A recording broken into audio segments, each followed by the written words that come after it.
All right, it's WKYC.com. I'm Dave DeNatale as we commemorate now the 81st anniversary of the attack on Pearl Harbor on December 7th, 1941. I'm very, very pleased to be joined by Manning Kimmel.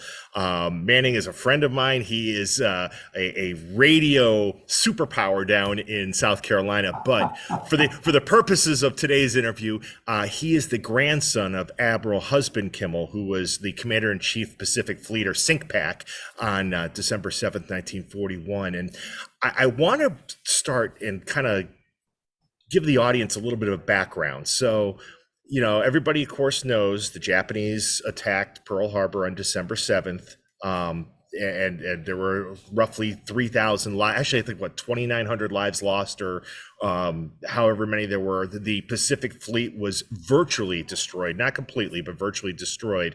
And then kind of pick up the story from there and how it affected both your grandfather, Admiral Kimmel, and his counterpart on the Army side of things, General Short. First of all, the Pacific Fleet was not decimated. There were a number of ships that were sunk, a lot of damage to other ships. And where the Japanese made a tactical error was they did not destroy the dry docks, and they did not go after the oil fields, which would have just left the ships without the ability to get anywhere. And in fact, they rebuilt the fleet, and they went on to destroy the Japanese Navy at Midway. So anyway, just a couple of little facts there to throw in. Thank you. But as far as the impact on this, here we are, 81 years after the attack on Pearl Harbor. I am the grandson of Admiral Kimmel, and I am really now all by myself carrying this torch. If you'll remember, when we met in Henderson 5 or 6 years ago, my cousin Tom was with us. And Tommy and I worked side by side, just like my father and his father did side by side. Tommy passed away 2 years ago. And so now this thing lies in my lap. Tommy's strategy was always research and trying to find more historical evidence. My side was to take what we had in hand, which was plenty, and to try to get those in power in Washington to correct this injustice. And so that's what I've been doing for the last 6 years. Now, keep in mind, a resolution that was passed in the year 2000, that's 22 years ago, which is hanging on my wall right here in my office in Rock Hill, South Carolina. Still, nobody has acted on that non-binding resolution. So that's what I'm trying to get to happen. That resolution passed by Congress said, Mr. President, correct this injustice to Admiral Kimmel and to General Short. And what that means is we just need a one-sentence letter from the President of the United States to the United States Senate saying, I recommend for posthumous restoration of rank, Admiral Husband Kimmel. That's it. We're not looking for any parade down Pennsylvania Avenue, no back pay, none of that kind of stuff. We just want you to treat us the way all the other flag and general officers after World War II were treated, when Congress slapped them all on the back and said, thank you for serving our country, and retired them all at their highest wartime rank, except these two officers, Kimmel and Short. So that's what I've been doing. I work with whoever's in power, whether it be Republicans or Democrats, I don't care. And we just keep pushing this boulder up the hill, pushing it up the hill. And it's a constant battle with the Department of Defense, who's got plenty of other things to worry about besides this. But I'm just not going to let them forget we're out here, and this needs to be done. So, to be specific, after the attack, both General Short and Admiral Kimmel were replaced. Admiral Nimitz coming in as the new SINCPAC, and then as the war progressed and ended, Admiral Kimmel's rank went from a 4-star to a 2-star admiral ranking. Back in those days, the rank went with the job. And my grandfather was not only Commander-in-Chief of the Pacific Fleet, but he was Commander-in-Chief of the U.S. Fleet. And it was right after the attack on Pearl Harbor that they split it into two fleets, Pacific and Atlantic. So he was forced into retirement, or as my father used to say, tricked into retirement. And that's a whole nother story. But he reverted to a 2-star rank. And in 1948, after the war, Congress passed the Officer Personnel Act of 1947, I believe it was. that retired all these flag and general officers at their highest wartime rank so they would get the greatest benefits, the highest retirement pay, the best medical care, all that kind of stuff. Well, of all the names that were approved by Congress, only two never were sent over by the Defense Department, and that was Kimmel and Short. And so, I could sit here and get fired up real quick about what the Defense Department and the Navy Department did well after the attack on Pearl Harbor to destroy my grandfather. And my grandfather had to make a living after he got out of the Navy, couldn't live on the government pension. So he was an engineer by trade. And he went to work for an engineering firm that had a sizable contract with the United States Navy to rebuild naval installations that were damaged during the war. And a friend of his said, I want you to come work for me. And so my grandfather did. Well, as you might imagine, when you're doing government contracts, you have to fill out all kinds of paperwork as you progress with the project. And a pile of paperwork on the project that my grandfather was doing got on somebody's desk down there at the Navy, and they recognized the name Husband Kimmel. And so they contacted his boss at the engineering firm and said, you either fire Kimmel or we're going to pull the contract. And my grandfather's friend said, no, we're not going to play the game this way. But my grandfather said, no, I'm not going to put you in the middle of this. I'll just go ahead and get out of this. Mm-hmm. So he went out on his own and, made his living by doing investments. But that's how the government tried to cripple him after the attack on Pearl Harbor. So don't ever trust the government. That's what I say. With good reason. I'm no question about it. The night after Pearl Harbor, however you look at it with the time change, the Philippines were struck by air.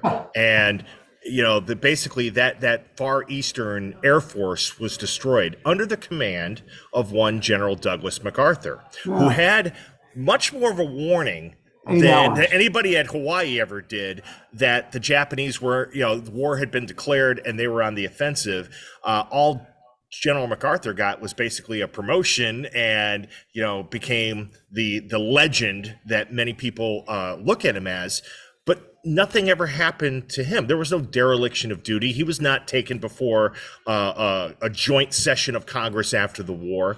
And I guess the hypocrisy of it has always kind of struck me very, very, very, very hard. That, why was it okay for General MacArthur to not have any repercussions, but not Admiral Kimmel and General Short? Because MacArthur was bigger than life politically.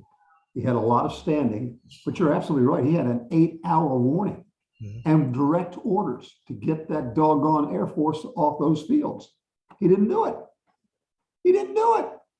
Admiral Kimmel's out there in the middle of the Pacific. He had no intel, nothing, even though Washington knew exactly what was going to happen. There is no question about that now. If you look at that book that came out for the 75th anniversary, A Matter of Honor, the Pulitzer winners, Summers and Swan, have all the information right there. And we've known this for years. There was such bureaucratic bungling in Washington, the same kind of stuff that goes on today. The left hand doesn't know what the right hand's doing. Nothing ever changes. And they had the information. They knew the Japanese attack was on its way. And they all thought that Kimmel had this information. Kimmel had none of this information. And in fact, you mentioned Nimitz's name. Here's an interesting little factoid. Nimitz was, of course, my grandfather's junior officer. Yes. And he was put in the position after the attack on Pearl Harbor. Do you realize that Admiral Nimitz reissued the orders for port readiness at Pearl Harbor and did not change one word of the original orders issued by Admiral Husband Kimmel? So if Admiral Kimmel was, quote, derelict in his duty, as some would say, then what do you say about Nimitz? Okay. That's, yeah. I mean, discussion. Yeah, exactly. And I even point out why I think this is important. If you think about something even more contemporary, 9/11, we look at September 11th. I mean, the Secretary of Defense wasn't replaced. The CIA director wasn't replaced. The mayor of New York was still the mayor of New York. I mean, all those things. There were no repercussions on anybody involved in there. And I realize that was more of a civilian attack than a military attack. But when people say, well, somebody had to be held responsible for what happened December 7th, I think your grandfather and General Short were clearly scapegoated, and we haven't even seen anything like that since. What is probably most discouraging about all of this is that in this country, where we're all about doing what is right, that the evidence is clearly there of the bureaucratic bungling. We're not talking about FDR. The book makes it very clear there is no evidence linking FDR to any prior knowledge about this. And we've never gone down that road anyway. What we do have is concrete information about what Washington knew in advance of the attack on Pearl Harbor, including the use of shallow water torpedo technology, which existed, and the memos are in the Navy Department file saying this is what we saw at other locations in other countries, that they are using this, and they never let Kimmel know about this, because everybody at the time was saying, torpedoes needed 75 feet of water to plane up and hit their target. Well, that was not the case. They needed about 20 feet of water, right? So regardless of all this, none of the elected officials that I have worked with over the years from many different states have ever taken this ball and run right into the president's office and said, fix this. Now, here's the irony of all of this. My home state is Delaware. I grew up in Delaware, and my first job as a reporter was covering the Newcastle County Council in Delaware. Sitting on the Newcastle County Council was a young fellow by the name of Joe Biden, right? Joe Biden has his fingerprints all over this Kimmel thing for many, many, many years. In fact, he was one of the chief sponsors of the legislation passed in the year 2000, along with Strom Thurmond, John Spratt, all these other people, right? So he knows about all of this. And over the last 22 years, when he was campaigning as a vice presidential candidate, I was able to get in front of him and say, Joe, I need your help in finishing what you helped me get started, 25 years ago. And his comment was, I thought this was all over with. Well, it's not over with. And so here we are again. Every time we get this thing moving in the right direction, some world thing happens. Now it's Ukraine. And so everybody has, got their mind on Ukraine and the economy and what have you. And this is really a zero priority on the world's priority list. But it ain't a zero priority to me. And I want to get this thing fixed. Biden is the guy to fix it. He knows about it.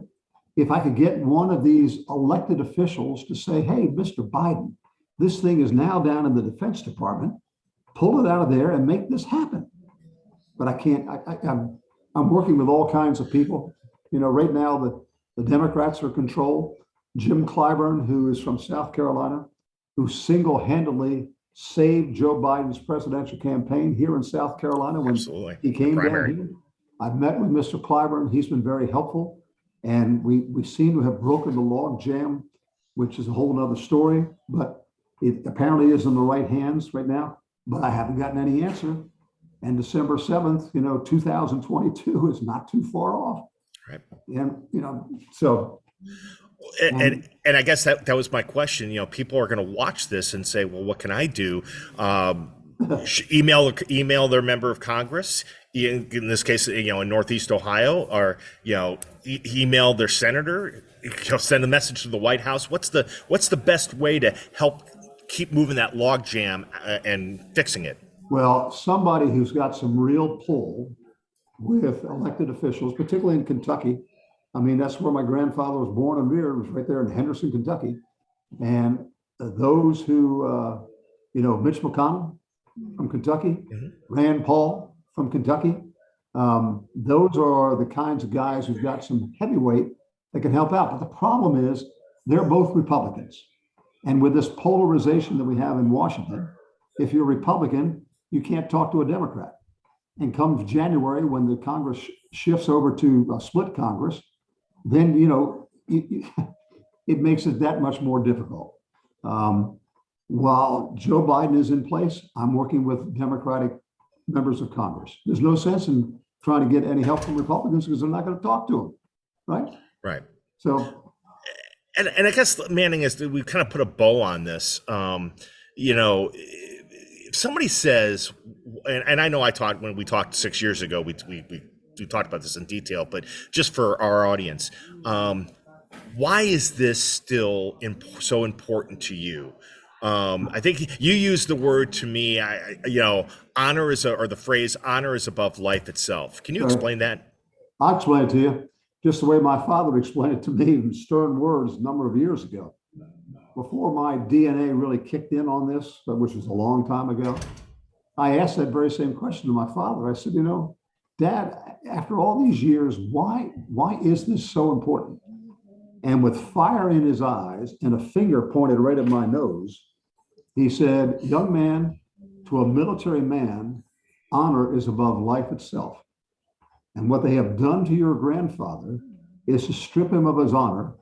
And he would just, he has said, he's been quoted before, I wish that shell that had come through the command headquarters had killed me. Mm-hmm. Right?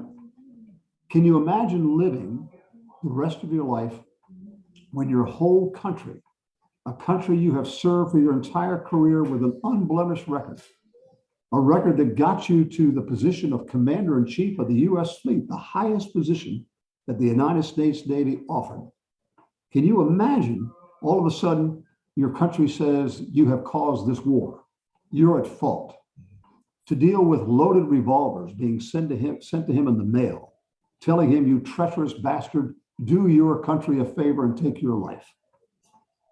My father used to say that the untold story of Pearl Harbor was that Husband Kimmel was able to maintain his sanity when the whole world had turned against him.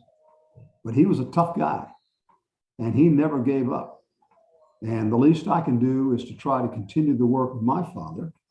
And I told my dad before he passed away, Pop, I'm not going to give up on this. All I can do is to get it to the president's desk. It's his decision, one way or the other. But right now, I haven't been able to get it to the president's desk. After all these years, after all this information, I mean, this is absolutely the David versus Goliath story of the 21st century. It's crazy. I mean, it's crazy. I mean, you can get television news crews to go out and do Easter egg rolls on the White House lawn with little kids having a ball, right? Right. Do you think I can get a television news crew to do something with this? No.